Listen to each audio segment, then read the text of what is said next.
एकदा गृहदासीषु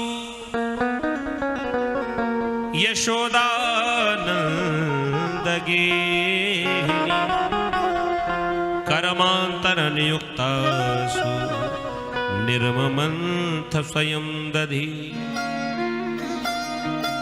यानि यानि गीतानि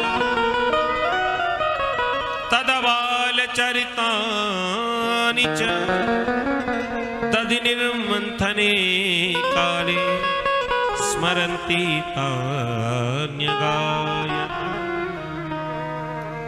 मैया एक बार दही का मंथन कर रही थी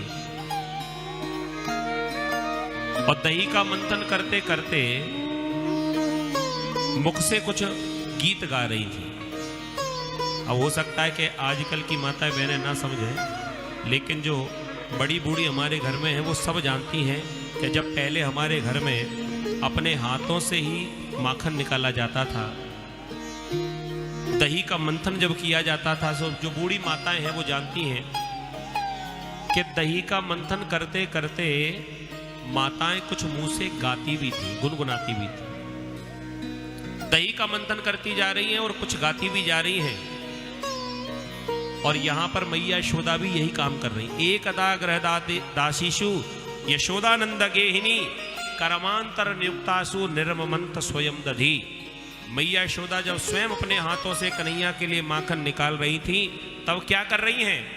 यानी यानी ही गीतानि तदबाल चरितानि च।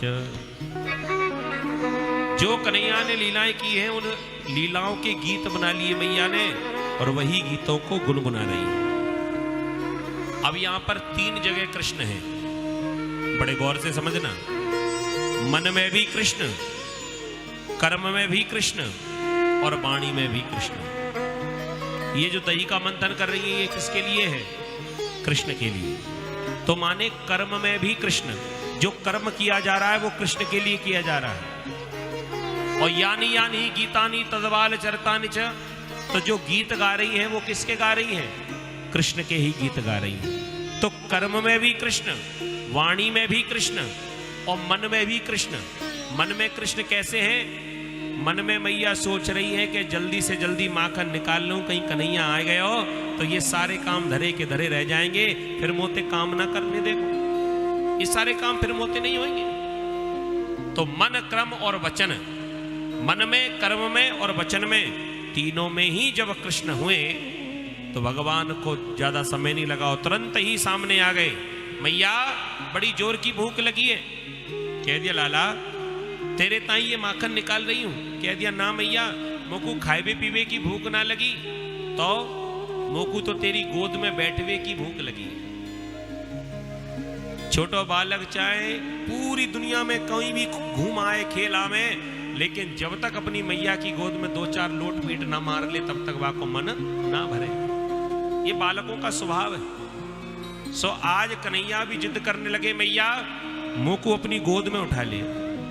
मैया ने आज समझाने के लिए कह दिया, लाला अब तो तू बड़ो है गयो है, अब तू मेरी गोद में थोड़ी बैठे को, जा अपने मित्रों के संग खेल। भगवान ने कहा मैया मैं कब बड़ो है गयो, मोकू तो पता ही ना चली। कह दिया लाला अब तू बड़ो है गयो, अब माँ की गोद में ना रहेगो। अरे छोटे छोटे बालक गोद में खेलते, तू तो बड़ो है गयो। भगवान कहने लगे तो मैं बड़ो है गयो तो मेरो ब्याह करा दे। मैया ने माता ठोका, पुआ ना पापरी झट बहु आपरी। इतनी जल्दी ब्याह कांते कराऊं? ना लाला अभी तू इतनो बड़ो ना भयो कि तेरो विवाह करा दूं। भगवान कहने लगो बड़ो ना भयो तो फिर गोद में उठा। अगर बड़ो ना भयो तो गोद में उठा ले, और बड़ो है गए तो ब्याह करा दे। बोल कहा करेगी? मैया ने सोचा गोद में उठा ली वो ठीक है। सो मैया ने मटकी को वहीं छोड़ा, मंथन को वहीं छोड़ दिया, बैठ गई आसन लगाकर और कन्हैया को गोद में लिटाए लियो और सिर पर हाथ फेरे हुए लगी। भगवान कहने लगे मैया सच्ची बताइयो, तुम मोते प्रेम ना करे ना? मैया कहने लगी लाला ऐसी बात ना है, मैं तो तोते ही प्रेम करूं ना। मैया तू सच्ची बता, तो को दूध प्यारो है कि पूत प्यारो है? मैया कहने लगी ये कैसा प्रश्न है लाला? कह दिया सही प्रश्न है। तो को तेरे घर में जो दूध दही रखा है, ये दूध दही प्यारा है या तेरो लाला प्यारो है? मैया ने कह दिया, या में पूछने की क्या बात है, मोको तो मेरो पूत ही प्यारो है। भगवान ने सोची जरा परीक्षा करके देख ले। गोद में लेटे लेटे और रसोई घर की तरफ दृष्टि घुमाई भगवान ने। पद्मगंधा नाम की गाय का दूध अभी अभी मैया गर्म करने के लिए चूल्हे पर रखकर आई थी। भगवान ने इशारा किया, ने दूध भैया बर्तन के बाहर आइयो। अब प्रभु का इशारा मिले तो दूध कैसे रुके? सो गर्म ना भयो, पहले ही ठंडे में ही और बर्तन के बाहर दूध निकल आयो। और जो अग्नि पर दूध गिरा सो दूध जलने की सुगंधी। मैया को ध्यान आया, अरे राम राम, आज तो पूरा दूध जल गयो। और तुरंत ही कन्हैया को पटक के और दौड़ के वह दूध को संभालने पहुंची। भगवान ने सोची, बाहरी मैया अवई तो कह रही थी कि मोकू मेरो पूत प्यारो है, और ये पूत आंगना में लुढ़कवे लगे हुए और मोकू पटक के ये दूध संभारे। अब आज देखता हूं। सो कन्हैया को क्रोध आया और जो मटकी में मंथन कर रही थी, भगवान बड़ो सो एक पत्थर लेकर आए, डेला लेकर आए और खींच के वह मटकी में दे मारो। पूरे आंगन में दही फैल गए। मैया जब वापस आंगन में आई तो वहां क्या देखा? वहां तो मटकी फूट गई, दही फैल गए। नाराज हो गई दारी के, ये तैने कहा क्यों? ये घर घर से गोपियां जो शिकायत लेके आवे, हमें लगता है को बिल्कुल सच बोले। तैने तो कितनों ददिया सास के जमाने की मेरी मटकी को तोड़ दियो, आज ना छोड़ूंगी। भगवान ने कह दिया, मैंने कहा क्यों? मैंने तो हिसाब किताब बराबर कियो है। मैया कहने लगी, कैसे? भगवान ने समझाया, देख ले मैया, अगर मोकू अपनी गोद में लिए रहती, बैठी रहती तो दूध चलो जातो, और मोकू पटक के तेने दूध को उठायो तो दही समेट ले। एक ही चीज बचेगी, चाहे दूध चाहे दही। आज मैया को क्रोध आयो सो एक संटी उठाई और कन्हैया को मारने के लिए दौड़ी। सुखदेव जी कहने लगे, राजन परीक्षित देख लो, ये संसार के जीव वैसे तो भगवान से डरकर भागते हैं। हम लोग कभी कभी चर्चा में भी कह देते कि भैया भगवान से तो डरो, लेकिन आज तो सारी कथाई उल्टी हो रही, सारी गंगा ही उल्टी बह रही है। यहां तो उल्टा भगवान ही जीव से डरकर भाग रहे हैं। आगे आगे कन्हैया और पीछे पीछे मैया दौड़ी दौड़ी जा रही हैं। भगवान को पकड़ना इतना आसान नहीं है। सो भगवान सरपट दौड़कर ऊपर चढ़ गए। अब मैया तो धीरे धीरे ऊपर जाएंगी, जब तक ऊपर गई तब तक कन्हैया नीचे आ गए। अब तो मैया बुलावे लगी, ए कन्हैया, मोते ज्यादा दौड़ो ना जाएगो, तू ही आ जा मेरे पास। भगवान कहने लगे, मैं ही आ जाऊं तेरे पास, आज तू मुझे मारे।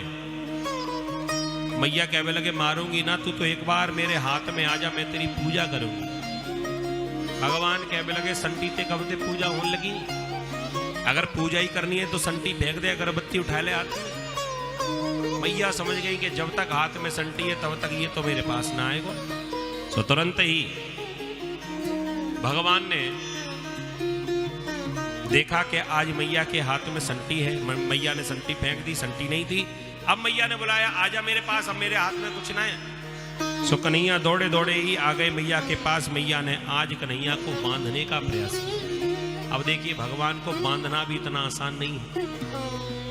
भगवान के लीला में ये सारा संसार बंधा हुआ है। ये संसार प्रभु के बंधन में है, संसार के बंधन में प्रभु नहीं है। लेकिन आज मैया भगवान को ही बांधना चाहती हैं। उखलता बहुत बड़ा, और मैया आज उखल से कन्हैया को बांधने का प्रयास करने लगी। घर में जितनी भी रस्सियां रखी थी सब रस्सियों को ले आई, एक दूसरे से बांधने लगी, लेकिन फिर भी रस्सी 2 अंगुल छोटी हो जाए। अब ये 2 अंगुल क्या है? सीधी सी बात यह है कि भगवान को अपने वश में करना चाहते हो। बंधन का अर्थ क्या है? जैसे हम सुनते ना, भगत के वश में है भगवान, तो बड़े बड़े भक्तों की कथा हमने सुनी। मीराबाई के लिए भगवान प्रकट हो जाते हैं, सदन कसाई के लिए प्रकट हो जाते हैं, कई भक्तों के लिए प्रभु प्रकट हुए। लेकिन हमारे बंधन में भगवान क्यों नहीं आते हैं? मैया यशोदा ने जब बांधने का प्रयास किया तो 2 अंगुल रस्सी छोटी रह जाए। माने संसार के जीवों के भगवान बंधन में इसलिए नहीं आते। वो 2 अंगुल क्या है? एक अंगुल तो है एक तो है भगवान की कृपा हमारे ऊपर नहीं है, और दूसरा हम लोगों के प्रयास में कमी है। एक तो हम भगवान को प्राप्त करने के लिए पूरे प्रयास नहीं करते, हमारा भाव पूरा नहीं है, और दूसरा जब हमारा प्रयास नहीं है तो भगवान की कृपा भी हमारे ऊपर नहीं है। एक बार एक बूढ़ी मैया थी, ये अपनी कोई प्रार्थना भगवान कन्हैया से रोज सुनाती थी, और ठाकुर जी उस प्रार्थना को पूरी ना करें, सुनवाई नहीं कर रहे थे। जो भी चाहती थी, मन की इच्छा पूरी नहीं हो रही थी। खूब लड्डुओं का भोग लगाया, खूब आरती उतारे, लेकिन जब इच्छा पूरी ना भई तो किसी सहेली ने कह दिया, माता जी की कोई सहेली होगी, उन्होंने कह दिया कि ये कन्हैया की पूजा बंद करो। क्यों? ये कन्हैया के भक्त, ये हमेशा रोते ही रहते हैं, कृष्ण के भक्त तो हमेशा रोते रहेंगे, तो एक काम करो, तुम मैया की सेवा शुरू करो। दुर्गा मैया पूरी बात सुनती है, बात मान ली। सो बाजार से मैया की मूर्ति ले आई, मैया की मूर्ति को रखा और कन्हैया की मूर्ति को उठाकर ऊपर अलमारी पर रखा। हमारे घरों में पहले होता टाण जिसको बोलते थे, नीचे पूजा की अलमारी, ऊपर टाण, उस पर भगवान की मूर्ति को रख दिया, और जो भोग और जो सेवा कन्हैया की होती थी अब मैया की शुरू हो गई। बढ़िया भोग लगायो और अगरबत्ती ऐसे घुमाकर और जो ही लगाई सो अगरबत्ती का धुआं ऊपर जाने लगा, और ऊपर बैठे थे भगवान। सो बूढ़ी मैया के मन में आया कि बाहरे कन्हैया, यहां तो यहां वहां से भी, अरे ये अगरबत्ती और ये भोग तुम्हारे लिए नहीं है, तुमने मेरी एक ना सुनी। अब ये अगरबत्ती और ये भोग तुम्हारे लिए नहीं, मैया के लिए है। अब धुआं तो धुआं, वो तो बार ही बार ऊपर जाए। मैया से रहा नहीं गया, बार बार ऐसे हाथ से धुआं को लेकर और दुर्गा मैया की मूर्ति की तरफ ऐसे हवा से करे, कितना भी प्रयास करे वो तो धुआं तो ऊपर ही जाए। अब मैया से बिल्कुल नहीं सहन हुआ, सो मैया ने तुरंत ही रुई निकाली और कन्हैया की मूर्ति उतारी और रुई को लेकर कन्हैया की नाक में घुसाने लगी, और जो ही नाक में रुई घुसाने लगी सो तुरंत ही कन्हैया ने हाथ पकड़ के प्रकट होकर कहा, अरे मैया तो कोई इतनो भी दया ना आए, मेरे नाक में कितनी जोर से दर्द हुआ। बूढ़ी मैया कहवे लगी, इतने दिनों से प्रार्थना कर रही थी कि दर्शन दे दो, दर्शन दे दो, तब तो तुमने एक ना सुनी, और आज रुई में इतनो करंट जो तुरंत ही प्रकट है गए।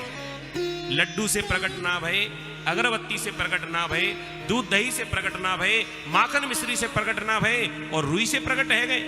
भगवान ने मुस्कुरा कर कहा कि मैया, मैं रुई से प्रकट ना भयो, मैं तो तेरे भाव से प्रकट है गयो कि कम से कम थोड़ी देर के लिए सही तेरे मन में ये भाव तो आ गया कि पीतल की मूर्ति भी खुशबू ले सकती है। ये भाव तेरे भीतर जब आ गया, तेरे भाव से मैं प्रकट हो गया। तो वो 2 अंगुल रस्सी जो है वो है, एक तो हमारा प्रयास और दूसरा भगवान की कृपा। मैया यशोदा ने भी खूब प्रयास किया, जब भगवान नहीं बंधे, भगवान को लगा कि ये मैया परेशान होती रहेगी, मानेगी नहीं। सो आज भगवान, देखो संसार में ऐसी कोई रस्सी नहीं है जो प्रभु को बांध पाए, लेकिन प्रेम की एक ऐसी डोर होती है जिसमें कृष्ण भी बंध जाते हैं। सो आज मैया के ममत्व में, मैया के प्रेम में आज भगवान स्वयं ही बंध गए, और आज भगवान का एक और नाम पड़ा दामोदर। प्रभु का नाम दामोदर क्यों पड़ा? जब बचपन में मैया ने कन्हैया को बांधा ना, तो संस्कृत में पेट को कहते हैं उदर और रस्सी को कहते हैं दाम। आज ऊखल से भगवान बंधे हुए और पेट के ऊपर से जब रस्सी निकल कर गई, दाम और उदर का जब मिलन हुआ तो प्रभु का नाम हो गया दामोदर भगवान। बोली दामोदर भगवान की। मैया तो चली गई आंगन को साफ करने के लिए, और भगवान ने एक और लीला करी। भारी भरकम ऊखल को भगवान ने खिसकाया। 2 वृक्ष खड़े थे इनके आंगन में, यमल और अर्जुन नाम के। यमला अर्जुन नाम के वृक्ष में के बीच में से भगवान ने जैसे ही प्रवेश किया, भगवान तो निकल गए, लेकिन बड़ा चौड़ा सा ये ऊखल ये पेड़ों में जाकर अटक गया। भगवान ने जो ही धक्का दिया, दोनों ही वृक्ष धराशायी हो गए। दोनों में से एक एक पुरुष निकला नलकूवर और मणिग्रीव। भगवान ने आज दोनों का जो शाप था उसका शाप से मुक्त कराया, उद्धार किया। बोली कृष्ण कन्हैया लाल की।